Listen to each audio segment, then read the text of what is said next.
we've kind of identified that we haven't been tough enough on each other, right. and errors that are costing us stuff in the game is stuff that we can clean up in the week, and we've got no excuse for not doing so really. So I put a big emphasis on being more tough on each other and getting the best out of each other. Just describe what that involves. Does that mean in training picking each other up a bit more? Yeah, definitely. Well, we're coming in on Monday after a loss and highlighting stuff in the video, and people not in certain places because they didn't know their roles, and that's just unforgivable really. Knock-ons and stuff you can't really say anything about because nobody means to drop the ball obviously, but stuff where people are out of position because they haven't done enough work in the week. It's just we're not taking that really. We've been a bit too slack on it last couple of months. There's a balancing act, isn't there, between being too negative and trying to make sure you cut those out. Yeah, no, the coaching staff have really tried not to be all doom and gloom. Obviously, we can't shy away from it, and we need to know where we're going wrong so we can learn from it. But there are a lot of positives still, and if we can cut out these errors, and I think we'll be a lot better team than we're displaying at the moment. And where are you feeling now, coming back from injury? Kept you out for a little while, and then obviously you had the fear of a longer suspension maybe over the Christmas period. How are you sort of feeling now you're coming out of all that? Nice to be at the other side. Yeah, a bit brighter this side of it all. I wasn't entirely sure what was going to happen in terms of being cited. Once I knew I'd been cited, I was pretty confident that they'd see it the way I saw it, and see that my motive was not to get the ball back and not injure anyone. So luckily they saw it like that, and I was free to play. So yeah, it's definitely nice to be able to get the head down and get back in with the boys. Ankle injury you had, Rob, was it? Yeah, ankle ligament. Was that during the Argentina game? Yeah. Last few minutes. Yeah. I mean, that was tough because obviously you had the double header against Exeter that you missed in a few other games as well.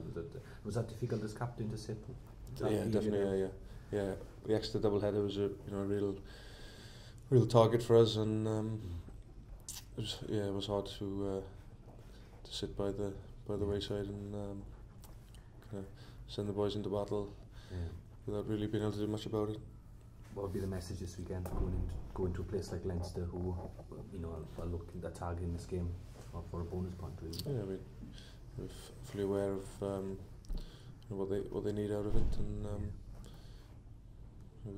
we're confident that we can spoil their party. Won't be much of a party, but spoil their ambitions of getting any further. Yeah. They may be a bit more confident after what they've seen of us over the last couple of weeks, but like I say, if we can iron out all these little errors, I think we'll be a lot closer to where we need to be. Do you feel there's a lot more to come from the Scarlets side? Obviously you've shown in the start of the season what you're capable of. Yeah, definitely. Yeah. Nothing's really changed. We haven't tweaked too many things or brought new stuff in. We're doing exactly the same as we were at the start of the season. Now we're working harder on it, but there's no reason why we can't get back up to where we have been. Have you been surprised in the position Leinster find themselves?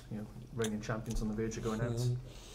Well, we knew it was going to be a tough group, and after their semi-final last year, when they were drawn together, it was obvious it was going to be a humdinger or a couple of humdingers. But it's tough. Clermont are a quality side, and even for the likes of Leinster, they're. I don't think it's any shock really. Not particularly surprised they haven't gotten through. Maybe talk about maybe a few home truths within the squad. Some honesty. Does your kind of role as captain become even more important now, given that? Yeah, definitely. Yeah. Maybe I've been as guilty as anyone. It's been too easy on the boys, but you don't want to get into a point where you're just shouting for the sake of it. If, like I said, if people drop the ball, you can't. You don't really want to say anything. We're not trying to. But similarly with with process errors, you know, people are not trying to mess things up. It's just they're not putting in as much work as we should have been. So that's, you know, I definitely highlighted that now, and I know I need to be more disciplined really with the boys and make sure they're on task.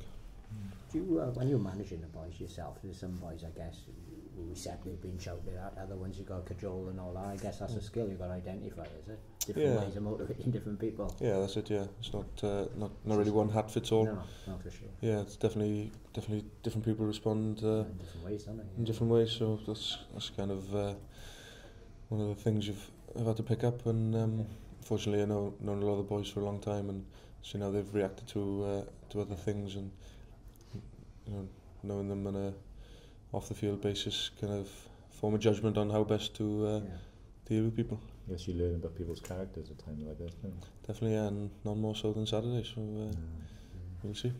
That Leinster back row, obviously there's players there with Lions ambitions and everything like that. How big a challenge is that this weekend? Yeah, great challenge, even if it wasn't Lions year.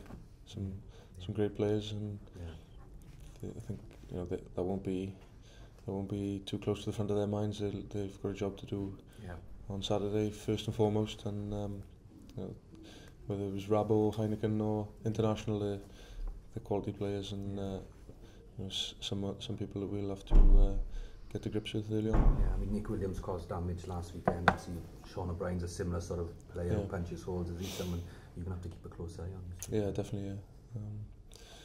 I think across the board they've got you know, they're dotted with players that can do that too. So we'll be highlighting particular focus from certain individuals, but you know, also knowing that if we take our eye off the rest of them, and could be hurt. So as a back row yourself, how do you rate them though? You know, Jamie Heaslip and O'Brien.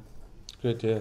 You know, somebody obviously being newish to the number 8 role. Jamie's somebody who I've looked at for you know, a bit of inspiration, really, a bit of guidance watching his games. Seasoned international, and you know, one of the senior members of that Leinster team and the Ireland squad now. Great player. And, with the Scarlets back row, obviously it was going so well at the start of the season, all three of you playing, all getting into the Wales squad and everything, then a few injuries, and Simon was talking about the strength and depth in the back row. Is that something that, especially given who you're up against, is a concern at the moment? No, we've as you say, we've had a few injuries, but I think, you know, there's only Shing's missing from the back row that started earlier in the season. So you know, we've got 66% of what was there to start with. A lot of strength and depth has come from those international call-ups and boys playing. So I think, you know, we saw Craig Price at the weekend, who came on early for Johnny Edson, played really well. It's just unfortunate he's not in the Heineken Cup squad. I think he would have been involved somewhere. But where's he from then? Good question. Yeah, just turned up. Yeah, he's up. Tom Mowry just play. Yeah, joined Leslie, and he's been going well on with Wales Sevens, and I thought he was really good when he came on. In terms of qualification, that kind of went by the wayside before Christmas. But I guess you want to get back on track now. Yeah, we want to get back on track as a team. You know, get performance and you know, put more of our game onto the field, and you know, obviously give us momentum then going into some big games, you know, big block of games after the Heineken Cup. Simon was talking there about the injuries and the pressures on the squad, but I guess from your point of view, it is giving you some consistent rugby now, isn't it? Personally. Yeah, I guess, yeah. It's obviously you don't want it to come opportunities come through injuries, but it has worked out like that, and it's just working hard, you know, constantly working hard really on performing and training hard to, you know, hopefully make a difference to the team. How do you feel your own form's going since you've got that chance? Learning all the time? Yeah, well, obviously learning all the time. There's been obviously it was London Welsh for 3 years there, so coming back has been, you know, brilliant coming back, and learned obviously a lot last year, and from Reece and from Steve. So yeah, I'm trying to progress my game all times. People talk a lot about different types of fly-halves in terms of how vocal they are. I mean, Stephen was here, like, ran the show, didn't he, in many ways. How would you sort of describe yourself in that respect? Are you someone like that likes the boss, or personality-wise on the field? Yeah, I think I feel like I'm quite quiet off the field. Not trying shout the ball too much in the team talks and things like that. Try and contribute a lot, in the video sessions and towards the the game plans and plays and potential moves to take into the game and things like that. And then during the game, just try and be as loud as possible and try and boss the forwards and try and speak to the backs and try and get feedback from the backs what they think is would be on the next time, the next scrum, next play to go into, and sort of a lot of try and talk to everyone and try and organise everything really.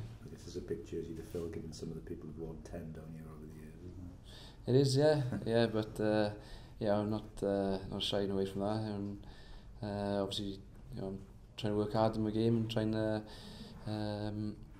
put a lot of time and effort into the video analysis and into my skill work, and obviously to try and direct the team. Sexton this week, I guess. People talking about him as potential British Lions fly out. A lot of quality in the game. Yeah, he's obviously a fantastic player. He's playing top of his game at the moment, and potentially he could be with the Lions. So it's a good opportunity for me to put myself up against one of the leading outstars in European rugby. So it's a challenge I'm looking forward to it. Big crowd as well. Yeah, it should be. Yeah. So that last week, I suppose. What was it like at Ravenhill? Yeah, it was good. Yeah, it was obviously quite loud and the Ospreys game as well. So it's, we've had a few big crowds this season. Clermont away as well. So it's it's just focus yourself on our performance and on my personal game really. Try and drown out any outside noise. It's going to be a big test of character this weekend, Khaled, the whole squad, after what's happened the previous couple of weeks. Yeah, definitely. We've obviously been disappointed with aspects of our game in the last couple of games, but then there's moments and periods as well where we've been pretty positive, and the first half an hour especially in Ulster we were on top and potentially should have been a few scores ahead, but so we're trying to concentrate on things like that rather than the too many negatives, and we're working especially hard to get our momentum back and get the season back on track really. Yeah, because it's a pretty brutal run of games when you consider the injuries you've got as well, and you've had one win in the last 5 or 6. It's tough going, isn't it, when you've got Ulster, Leinster, and then obviously you've got Clermont next week as well. It is, yeah. But like you say, that we're not going to shy away from it. There's no getting away from it. So just working really hard as a squad, and individuals to really get performances, and it's definitely no lack of effort. No, it's just the odd thing, perhaps going against us or the wrong decision here and there. It's costing us really, and you play against big teams and good players, international players, they're going to make the most of it. So again, just trying to keep our errors to a minimum this week against a strong Leinster team. Hopefully give them nothing too much to play from, and try and impose our game on them.